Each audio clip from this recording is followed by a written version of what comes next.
Hello everyone, आज के इस वीडियो में हम डिस्कस करने वाले हैं difference between gastric ulcer and duodenal ulcer.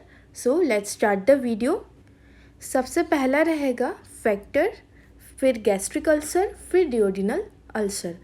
पहला फैक्टर है एच पाइलोरी का इन्फेक्शन, हेलिकोबैक्टर पाइलोरी का इन्फेक्शन। तो ऐसा पाया गया है गैस्ट्रिक अल्सर में भी जो कॉजेटिव फैक्टर रहता है वो एच पाइलोरी रहता है, लेकिन डिओडिनल अल्सर में तो 80% केसेस में एच पाइलोरी का इन्फेक्शन मिलता ही है। ओके, सेकेंड डिफ्रेंशिएटिंग फैक्टर क्या है? कॉज है कि कारण क्या है स्टमक में अल्सर होने का और डिओडिनम में अल्सर होने का।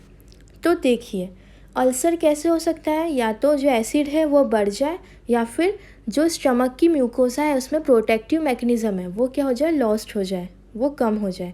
ठीक है, तो डिओडिनल अल्सर में कारण क्या रहता है? Hyper secretion of HCl। इसमें एसिड बढ़ जाता है, एसिड क्या कर देता है, इरोड कर देता है वहाँ की म्यूकोसा को। वही अगर हम बात करें गैस्ट्रिक अल्सर में, वहाँ नॉर्मल या हाइपो सिक्रीशन होता है, लेकिन म्यूकस बैरियर की कमी हो जाती है, म्यूकस कम हो जाता है, इसलिए जल्दी से इरोजन हो जाता है, अल्सर डेवलप हो जाता है। Third factor is pen.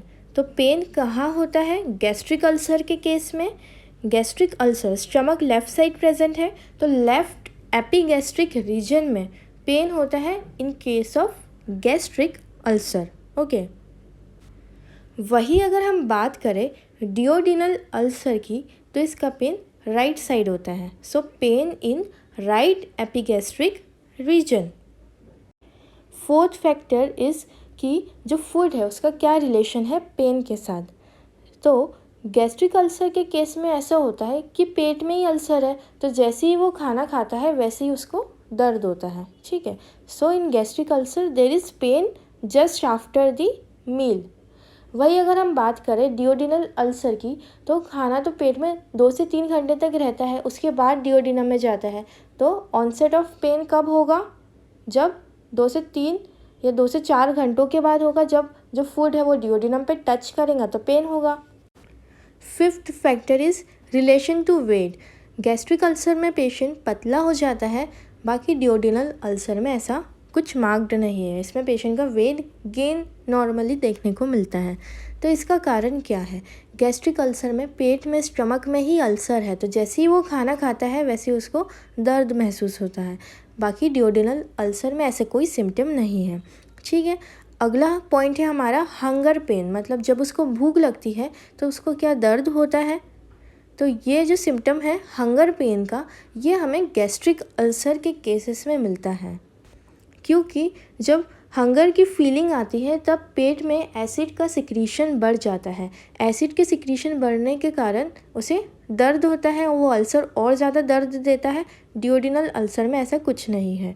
अब इसमें आ जाता है seventh factor, nausea and vomiting. Nausea हमें कॉमनली मिलता है गैस्ट्रिक अल्सर के केसेस में। ये इसलिए क्योंकि पेट में एसिड है, वहाँ पे अल्सर है, तो हमेशा उसे इनडाइजेशन होगा, खट्टी डकारें आएगी, जिसके कारण नोशिया भी होता रहेगा। डिओडिनल अल्सर में रियली हमें नोशिएटिंग फीलिंग आती है। नेक्स्ट फैक्टर इज़ हिमेटेमिसिस, मतलब वॉमिटिंग में ब्लड, और मेलिना मतलब स्टूल में ब्लड। तो ये हमें किस किस केसेस में, ये जो हेमरेजेस हो रहे हैं ये कौन से केसेस में मिलते हैं? तो हमेशा याद रखिए कि जो गैस्ट्रिक अल्सर के केसेस में जो वॉमिटिंग आएगी उसमें ब्लड भी आएगा, तो मतलब क्या हो जाएगा, हिमेटेमिसिस होगा। ठीक है, हिमेटेमिसिस होगा, फिर ग्राउंड वॉमिटिंग जिसे हम कहते हैं। डिओडिनल अल्सर में हमेशा मेलिना मिलता है। ठीक है, तो ये एक प्रकार के हेमरेजिक टेंडेंसी है। गैस्ट्रिक अल्सर में हिमेटेमिसिस मिल रहा है और डिओडिनल अल्सर में मेलिना मिलता है। ठीक है, डार्क स्टूल मिलते हैं। Next factor is tendency to malignancy, कि कैंसर होने के चांसेस कौन से अल्सर में कॉमन होते हैं। तो हमेशा गैस्ट्रिक अल्सर में कॉमन नहीं रहते हैं, पर डिओडिनल अल्सर के केसेस कोई कोई स्टमक कैंसर मैलिग्नेंसी में कन्वर्ट हो सकते हैं। ठीक है, दूसरे फैक्टर्स जैसे कि स्मोकिंग गैस्ट्रिक अल्सर में कॉमन मिलती है, डिओडिनल अल्सर में भी कॉमन मिलती है। एनसेड्स के उपयोग के कारण अल्सर डेवलप हुआ है, तो दोनों ही अल्सर में ये एक फाइंडिंग मिली है कि जो एनसेड्स है उसके कारण अल्सर बन गए हैं। बाइल रिफ्लेक्स गैस्ट्रिक अल्सर में कॉमन होता है, डिओडिनल अल्सर में नहीं मिलता है, ठीक है। 11th factor is family history. Family history हमें डिओडिनल अल्सर में मिलती है और गैस्ट्रिक अल्सर में नहीं मिलती है, ठीक है। 14th factor is sites. तो गैस्ट्रिक अल्सर हमें कहाँ देखने को मिलता है? लेजर कर्वेचर और स्टमक में देखने को मिलता है, कॉमनेस्ट और एंट्रम वाले पार्ट में।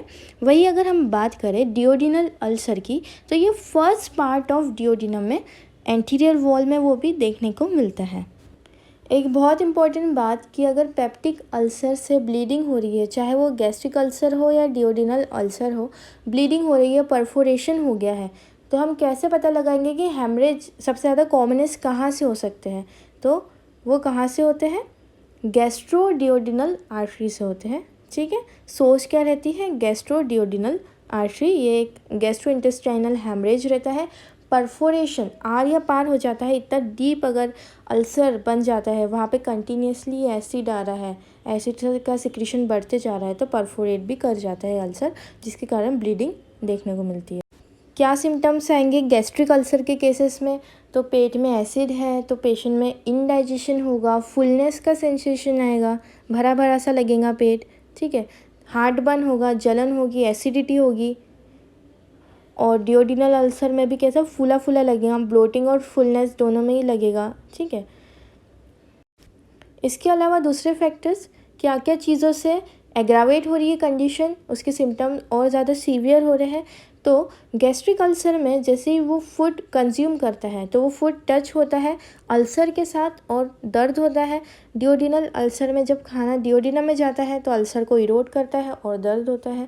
वही अगर हम बात करें कि एमल्ट्रेशन रिलीफ कैसे मिलेगा, तो वॉमिटिंग करने से रिलीफ मिलता है, पेट में एसिड है तो अल्कलाई फूड से रिलीफ मिलता है गैस्ट्रिक अल्सर के केसेस में। डिओडिनल अल्सर में रिलीफ कैसे मिल रहा है? आफ्टर फूड, जैसे ही वो खाना खाता है उसके बाद उसको अच्छा लगता है। वही अगर हम बात करें जस्ट अपोजिट है गैस्ट्रिक अल्सर के। गैस्ट्रिक अल्सर के केसेस में फूड खाने के बाद उसे तकलीफ़ बढ़ रही थी, पर इसको एमल्ट्रेशन मिल रहा है। Okay, so thank you for watching.